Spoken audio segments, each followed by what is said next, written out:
बहू का लौटा बचपन। रश्मि की सास उससे बहुत काम कराती थी और वो इस बात से बहुत परेशान हो गई थी। एक दिन सास कहती है, बहू, रसोई का काम खत्म हो जाए तो मेरे कमरे में आ जाना, कमरे की सफाई करनी है। ये कहकर सास वहां से चली जाती है। ये सासू माँ भी ना एक के बाद एक काम देती ही जाती है, जैसे कि मैं कोई बोतल से निकली हुई जिन हूँ। रश्मि अपनी सास के कमरे में जाती है और स्टूल पर चढ़कर अलमारी से सामान निकाल रही होती है। अरे बहू, संभाल कर, मेरा सामान तोड़ मत दियो। वाह, इन्हें अपनी बहू की कोई चिंता नहीं है, सामान की पड़ी है कि वो ना टूट जाए। अब तो इनका सामान तोड़ना ही पड़ेगा। रश्मि सामान हाथ में पकड़ लेती है और नाटक करने लगती है। सास ये देखकर घबरा जाती है। अरे बहू, मेरा सामान बचाकर कहीं गिर न जाए। हाँ हाँ मम्मी जी, नहीं गिराऊंगी आपका सामान। रश्मि का सच में बैलेंस बिगड़ जाता है। अरे मेरा तो सच में बैलेंस बिगड़ रहा है। रश्मि स्टूल से नीचे गिर जाती है और उसका सर बेड से लग जाता है। रश्मि के सर में दर्द हो रहा होता है। वो बेहोश नहीं हुई होती है, लेकिन वो आंखें मूंद कर पड़ी रहती है। ये देखकर उसकी सास घबरा जाती है। अरे बहू, ठीक तो है ना? तू बोलती क्यों नहीं बहू? ये अच्छा मौका है, बेहोशी का नाटक कर लेती हूँ, काम से तो बच जाऊंगी। सास रश्मि को बेड पर लेटा देती है और अपने बेटे सूरज और डॉक्टर को फोन करती है। वे दोनों कुछ ही देर में घर आ जाते हैं। सर पर चोट आने की वजह से ये बेहोश हो गई है। मैं कुछ दवाइयाँ लिख कर देता हूँ, ये मंगा लीजिएगा। उफ, वो ठीक हो जाऊंगी तो फिर से काम करना पड़ेगा। क्या करूं? अरे हाँ, ऐसी तरकीब निकाली है जिससे काम भी नहीं करना पड़ेगा और मेरी प्यारी सासू माँ को भी सबक सिखाने का मौका मिल जाएगा। डॉक्टर चले जाते हैं और रश्मि होश में आती है। तब वो बच्ची बनकर याददाश्त खोने का नाटक करने लगती है।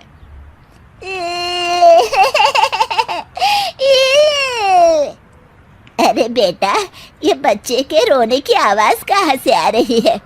हाँ माँ, मैंने भी आवाज़ सुनी। फिर से रोने की आवाज आती है। अरे, ये तो मेरे कमरे से आ रही है। वो दोनों कमरे में आते हैं तो रश्मि रो रही होती है और बच्चों की तरह हरकतें कर रही होती है। दोनों उसे देखकर हैरान रह जाते हैं। मेरे मम्मी जी पापा कहाँ है? मुझे आइसक्रीम खानी है।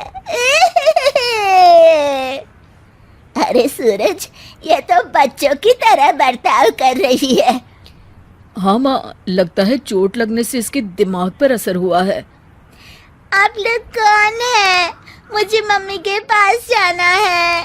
अंकल अंकल, मुझे मम्मी के पास जाना है। अंकल? अरे रश्मि, मैं तुम्हारा पति हूँ, क्या तुम्हें याद नहीं है? पति क्या होता है अंकल? और ये बूढ़ी आंटी कौन है? बूढ़ी आंटी? बूढ़ी किसको बोला? बूढ़ी को बूढ़ी नहीं बोलूंगी तो क्या बोलूंगी? तुझे तो अभी बताती हूँ मैं। बूढ़ी आंटी, गंदी बूढ़ी आंटी, गंदी बूढ़ी आंटी। मैं कल ही डॉक्टर के पास लेकर जाता हूँ रश्मि को।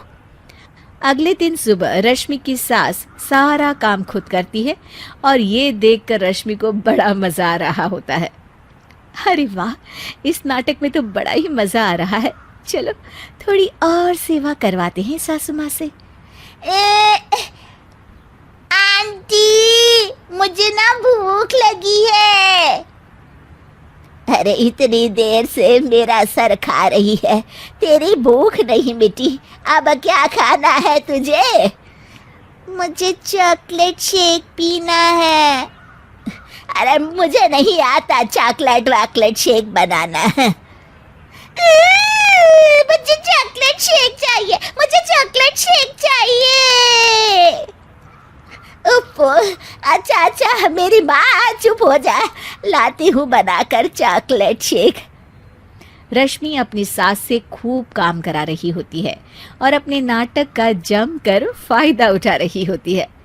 रश्मि पूरे घर को बार बार गंदा कर देती है और उसकी सास बार बार सफाई कर रही होती है। ए बहू, तुझे समझ में नहीं आ रहा? कितनी बार कहा है कि एक जगह बैठ, अभी एक थप्पड़ लगाऊंगी तुझे। रश्मि रोना शुरू कर देती है।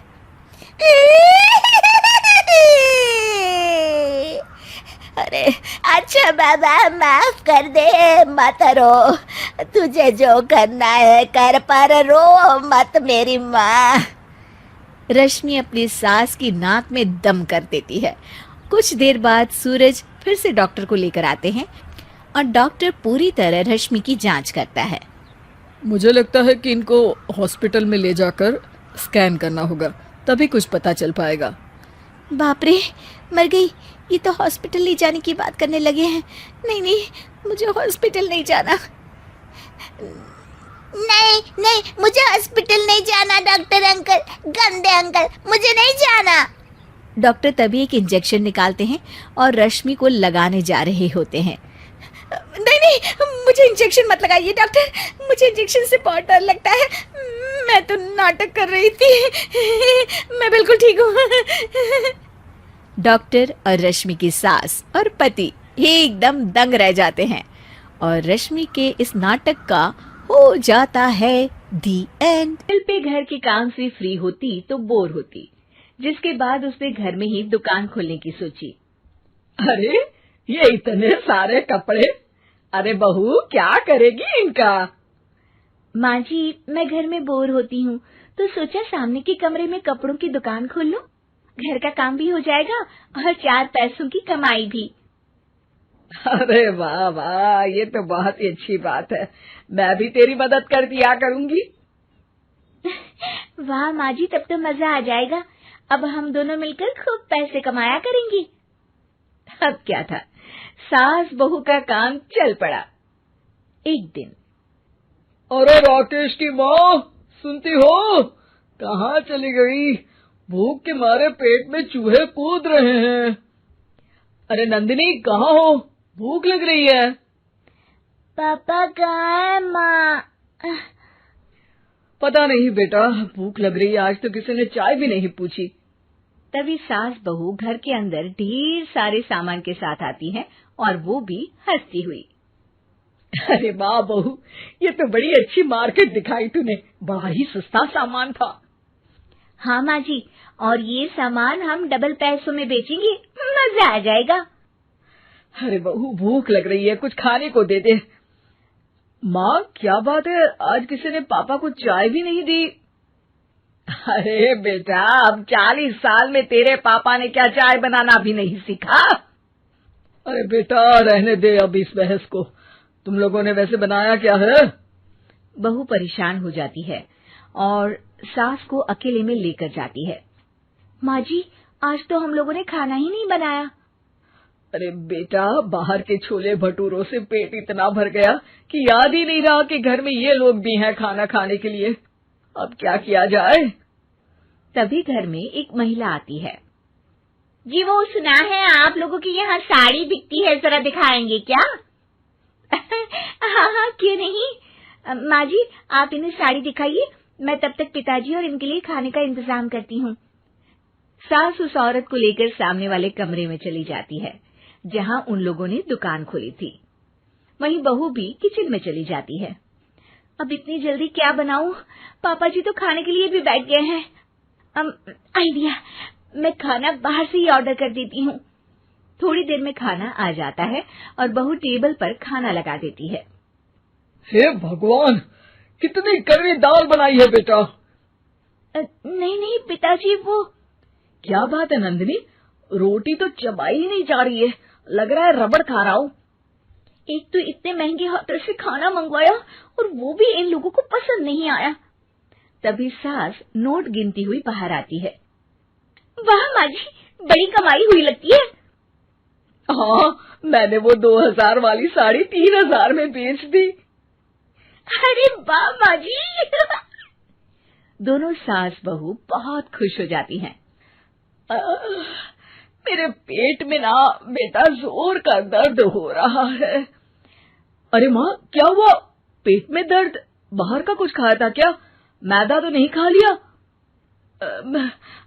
मैंने छोले भटूरे खाए थे। माँ, क्यों खाए? आपको तो पता है कि आपको मैदा सूट नहीं करता। चलिए माँ को डॉक्टर के पास ले जाते हैं।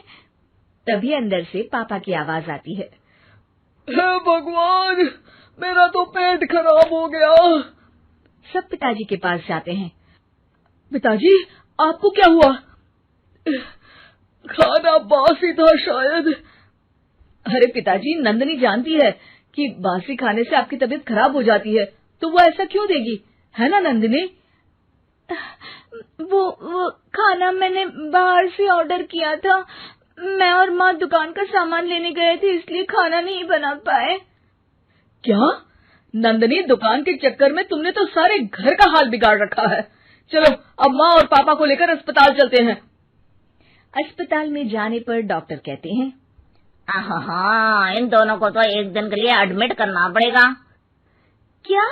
क्यों? पेट ही तो खराब है ना। हाँ, तो घर ले जाइए ना, अगर लग रहा है कि कोई बड़ी बात नहीं है और हम सिर्फ पैसा कमाने के लिए इन लोगों को एडमिट कर रहे हैं। नर्स, जरा इन लोगों को बिल तो दे देना। चलिए, मैं आप लोगों को पैकेज समझा देती हूँ। जब बहू के हाथ में बिल आता है, हे भगवान, 60,000 रुपए! इतना तो मैंने कमाया भी ना था। अब समझ गई कि कमाई के चक्कर में घर के लोगों की सेहत के साथ मैं खिलवाड़ कर रही थी। मंजित की शादी रोहन से होती है। रोहन को नशे की बुरी लत लगी होती है। एक दिन, अरे माँ, मेरा एक साइड का शरीर काम नहीं कर रहा है। मैं आज खेतों में कैसे जाऊंगा? अरे बेटा, ऐसा ना बोल। तेरे पापा के जाने के बाद से तू ही घर चलाने का सहारा है। मैं डॉक्टर को बुला लाती हूँ। देखिए बहन जी, रोहन के शरीर के एक साइड में लकवा है। अब वो कभी ट्रैक्टर नहीं चला पाएगा। घर में मनहूसियत का माहौल हो जाता है। लीजिए माँ जी, रोटी खा लीजिए। अरे बेटा, मुझे तो भविष्य की चिंता हो रही है। मेरा एक ही बेटा है और वो भी।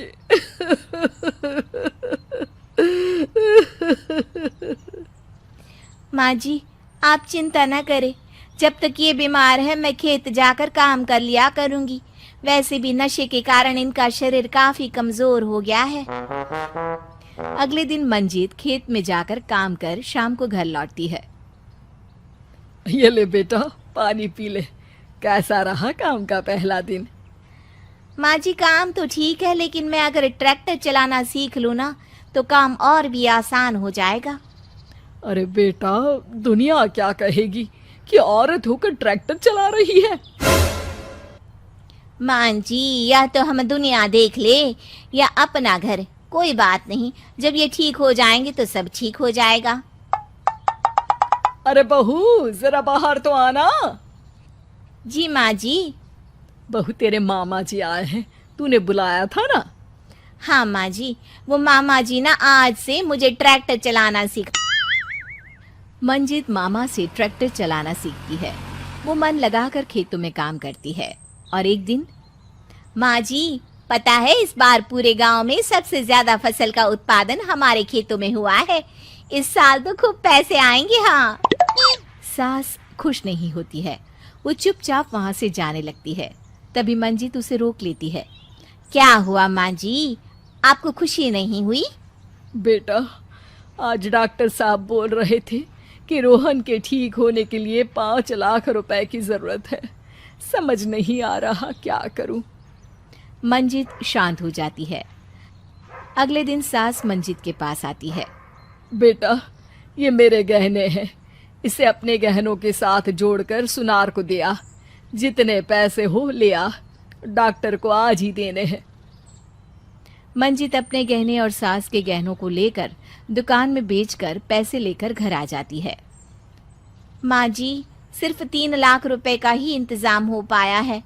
बाकी के पैसे कैसे आएंगे? बेटा, अब तो एक ही चारा है। हमें जमीन भी बेचनी पड़ेगी। माँ, खेत बेच देंगे तो खाएंगे क्या? अरे बेटा, कोई दूसरा चारा भी तो नहीं है।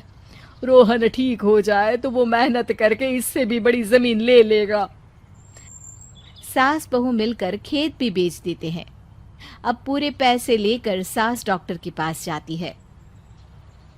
डॉक्टर साहब, ये लीजिए सारे पैसे, बस किसी तरह मेरे बेटे को ठीक कर दीजिए। आपका बेटा ठीक तो हो जाएगा, लेकिन 6 महीने का समय लगेगा। सास बहू सोच में पड़ जाते हैं कि अब तो कोई जरिया भी नहीं रहा जहां से उन लोगों को कमाई हो। अब कमाएंगे नहीं तो खाएंगे क्या? माँ जी, मेरे माता पिता ने लड़की होने के कारण मुझे ज्यादा पढ़ाया लिखाया नहीं, लेकिन ट्रैक्टर चलाना सीखकर मैं कुछ काम करने के लायक तो हो ही गई हूँ। अरे बेटा, ट्रैक्टर अब कहाँ चलाएगी, खेत तो बिक गए हैं। माँ जी, मैं किसी और के खेतों में दिहाड़ी में काम कर लूंगी, कुछ तो पैसे आएंगे ही ना। ये कहकर मंजीत काम करना शुरू कर देती है। जैसे तैसे उन पैसों से गुजारा चल ही रहा था। माँ जी, पास के अस्पताल से मुझे नौकरी के लिए ऑफर आया है। पैसे भी ये 4 गुना ज्यादा मिलेंगे, और अब खाने पीने दवाई के साथ हम कुछ पैसे भविष्य के लिए भी जोड़ पाएंगे। लेकिन काम क्या है बहू? माँ जी, मुझे अस्पताल की एम्बुलेंस चलानी है। अरे, तू तो मेरी बहू नहीं, बेटा है बेटा। जरूर जा बेटा। और हाँ, तूने पूरे गांव में एक मिसाल कायम कर दिया कि हर काम हर कोई कर सकता है। उनके लिए लड़की या लड़का होने की कोई जरूरत नहीं। मंजीत मन लगाकर काम करना शुरू कर देती है। आगे जाकर वो खुद का एम्बुलेंस भी खरीद लेती है, और अब तो उसका पति भी ठीक हो जाता है और सब पहले से भी ज्यादा खुशहाल जिंदगी जीने लगते हैं।